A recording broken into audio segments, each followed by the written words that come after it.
As a practicing Bharatanatyam artist today who has very recently got into research, I see how important it is to bridge this gap between theory and practice. I feel a theory will remain stagnant unless we are able to find its relevance in today's practice. And I don't mean that in a literal sense. I mean in terms of looking back into the past, into the art as it existed then, and to see the various changes which has happened over time so that we can understand where this tradition is heading, why certain things were absorbed, why certain things were omitted. This will possibly give us a clearer understanding of what art means to us and what art will mean to the future generations. In that sense, it really was a humbling experience to begin this work of translating the Arangetru Kadai. The first thing, honestly, was that I was intimidated by the amount of work that had been done before. And I wondered what exactly my contribution would be. Would I merely be repeating and parroting the words of scholars who have spoken before? In what way would I, like Adiyarkkunallar and Arum urai Asiriyar, add on and show how this tradition is continuing? Then I decided not to be so ambitious. Perhaps my humble contribution is to just share with you the knowledge that I received because I had the guidance of a scholar like Dr. S.Raghuraman to help me bridge this understanding of what Tamil literature offered to us. I don't think we have many English translations of ancient Tamil works. Therefore, many of us are not aware of the rich cultural heritage that exists in this part of the land. I thought one of the most useful skills that Madhavi acquired was the understanding of the 14 Villakurippu. What is Vilakku? Vilakku means to eliminate, deciding what to add or what to discard when planning a performance, and choosing what is appropriate for the right occasion and for the right audience. This is something that artists do all the time.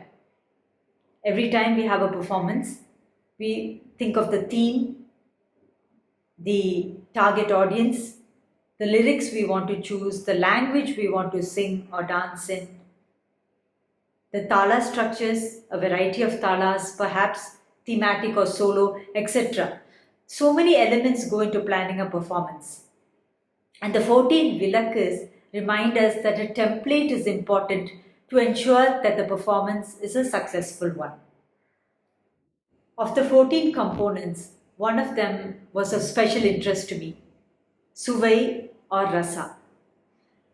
This is an area which many artists are concerned with, that is the transmitting of emotion to the audience. For a musician, it is different. For a dancer, it is through the body and the expressions. It's surprising that Ilango Adigal only mentioned 8 Suvais, the same as Bharata and Natya Shastra. But over time, almost 1,000 years later, Adiyarkkunallar mentions that there are 9 Suvais, the ninth being Nadunile. Why this addition? Because it shows us that theories are not stagnant. They evolve with societies and with what resonates with the audience. So by the 12th century, we find that people have accepted 9 Suvais or its counterpart 9 Navarasas. This section on Suvai reminded me of a training manual for dancers. It tells you how an emotion is born in the mind and slowly flowers into the imagination of the artist and is then carried forward to the audience through the body language. So he describes various ways in which these emotional centers can be tapped. But beyond this, what is even more nuanced is the next section where Adiyarkkunallar tells us about the 24 Bhavakams or Avinayams. These are mannerisms which he has noticed from the world around us. We always say that it is important that an artist observes because finally art is about life and communicating the essence of life.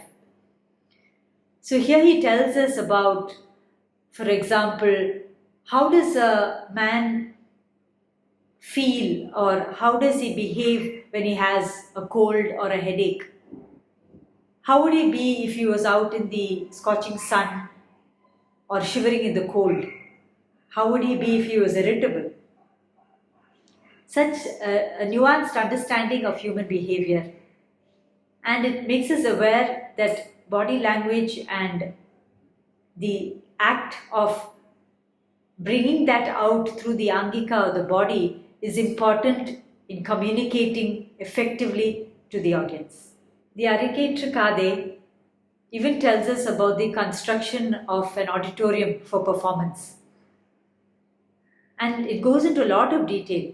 It tells us about the kind of soil that was used for the building of the auditorium, how the materials were specifically procured for this purpose. It tells us the measurement of the stage, the kind of screens used. I found that interesting because they discussed 3 backdrops. There was one where the screen was fixed on one side, one where both screens could close and open, and one that could be rolled down and moved up. There were other interesting elements that they thought of when designing the stage, and that was to make sure that the 4 pillars on the corners would not cast any shadow on the stage, and therefore the light was adjusted for this purpose.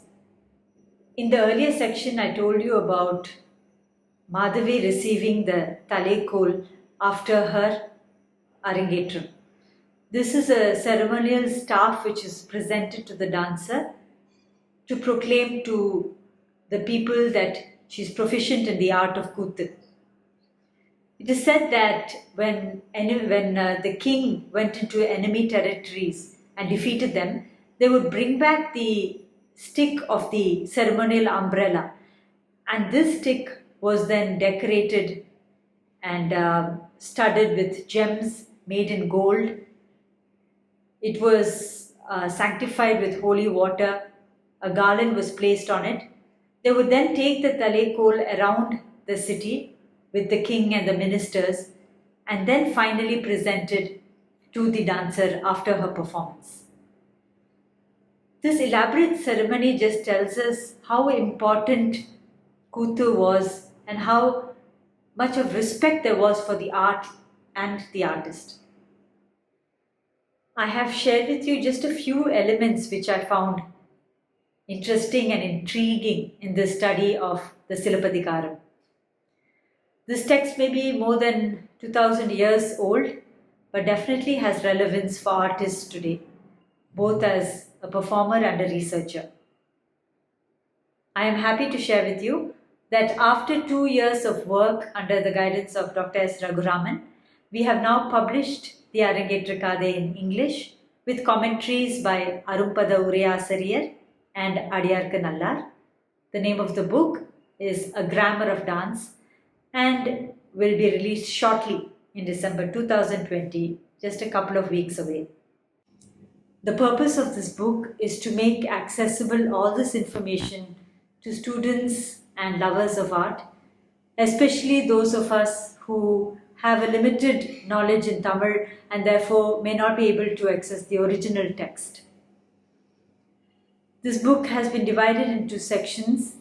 We first give you the 175 lines of the Arangetru in Tamil with its transliteration and translation, and notes by the commentators have also been added.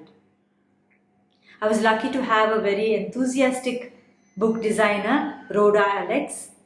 One of the main contributions of these commentaries was the mention of the existence of works on dance and music in the ancient Tamil country. Books like Agatyam, Sayantam, Kootanul, Natya Nannul, Bharata Senapatyam and Panchamarubhu. Of course, these works are not available to us today, but it tells us that culture and the art forms had refined themselves and reached such a technical pinnacle that they had been codified into various texts. And it is possible that Ilango Adigal was aware of many of these texts, which is why we find a lot of these technical terms and terminology being used throughout the epic.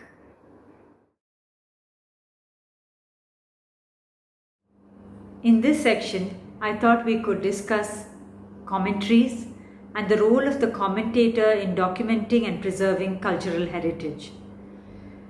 If we have been discussing Silabbadikaram in such detail over the past few weeks, it is only because of two commentators who lived in the 10th and the 12th century that we are today able to understand the multifaceted nature of an epic narrative like the Silabbadikaram.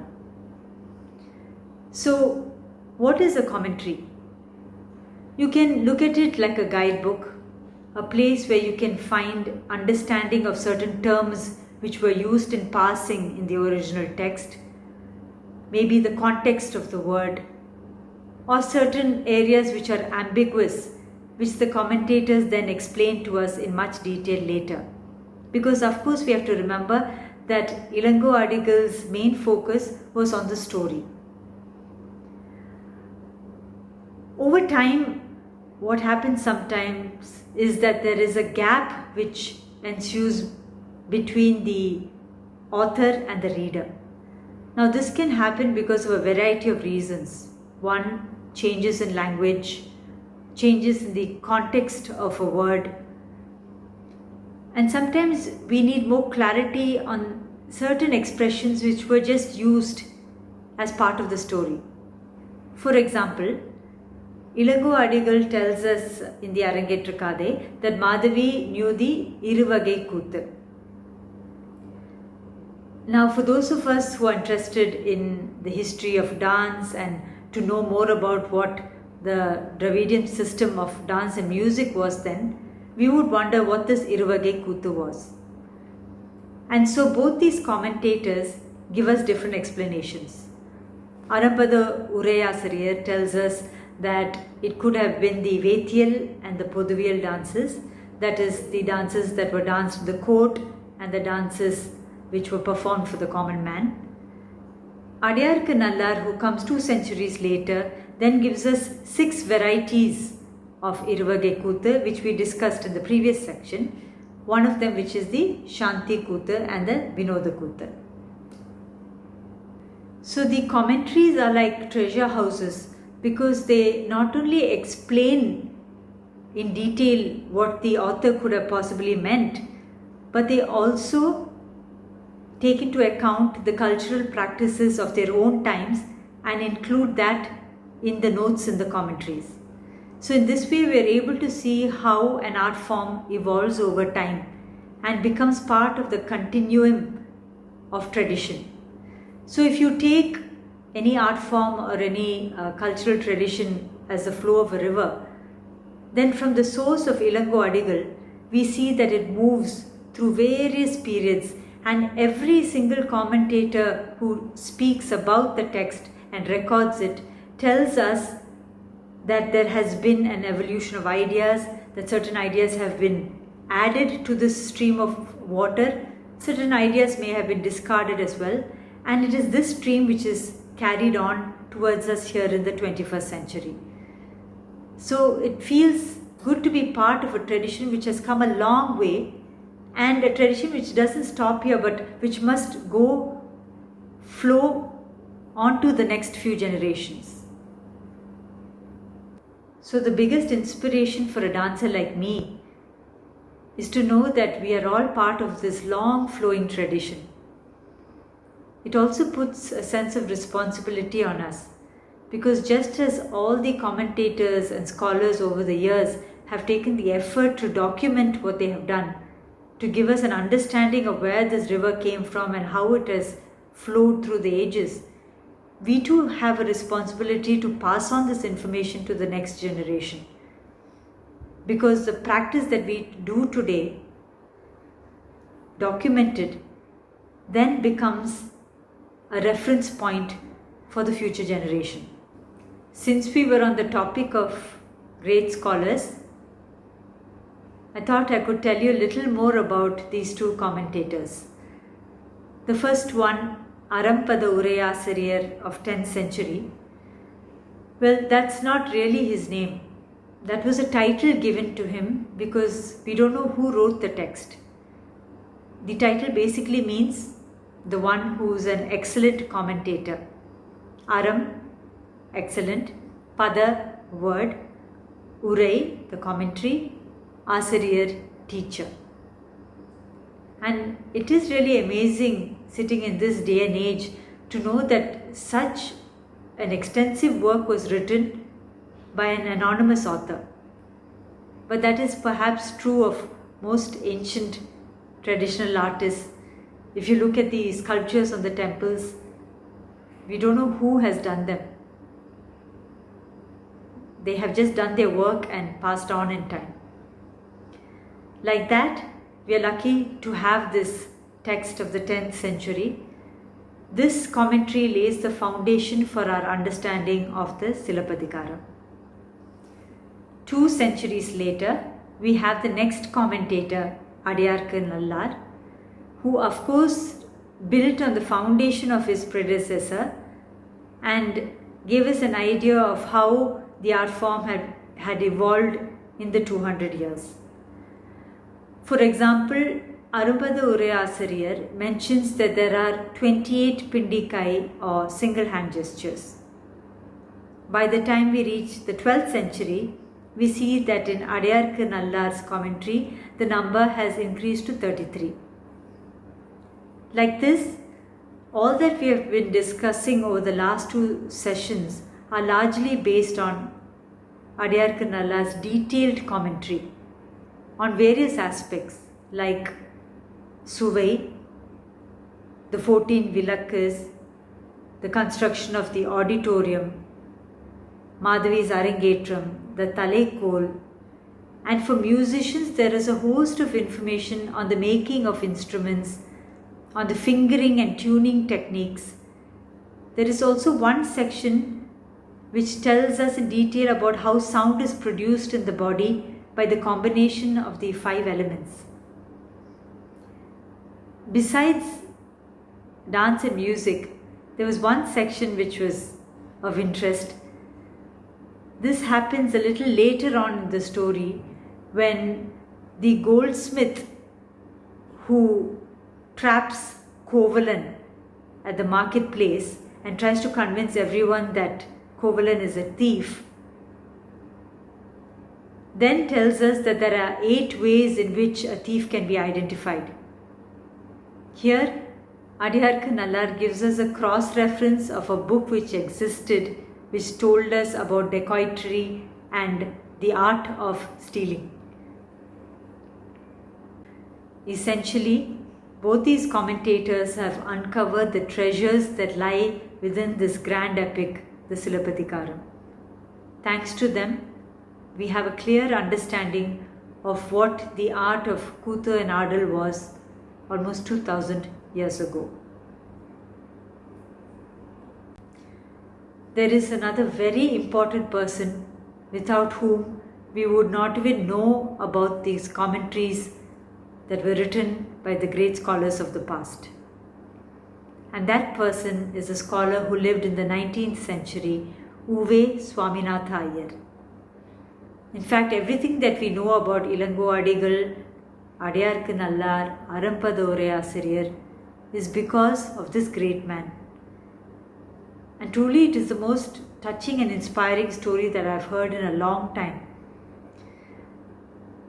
He is known as Tamil Tata for no other reason than the fact that he has brought to light so many ancient Tamil works by republishing them. It would really not be an exaggeration to say that he was born for this purpose, to do yeoman service of bringing back classical literature to the common man and making available whatever information we have today about the Silappatikaram. Swaminatha Iyer was a Tamil teacher and scholar who was passionate about Tamil literature. Thanks to him, we know the existence of over 100 Tamil classic works, which he published not just as he found it, but with painstaking detail and editing. In fact, the story of how he published the Silappatikaram itself is so inspiring. It seems he went village to village, knocking on the doors of houses where he knew palm leaf manuscripts existed, and he found 13 such manuscripts which he compared, edited, cross-referenced, and then finally published. And what really stands out about his work is his integrity and commitment. In fact, in some places where there were words which were missing, he didn't simply add his own. He just said, I don't know where this information is, and left it as it is. How many scholars would have the humility to do something like that? At the end of the Silappatikaram, he has also given us a concordance. A concordance is a section which tells you how different words are used in that text and in various other texts of different periods. So it tells you how the context of a word has been changed.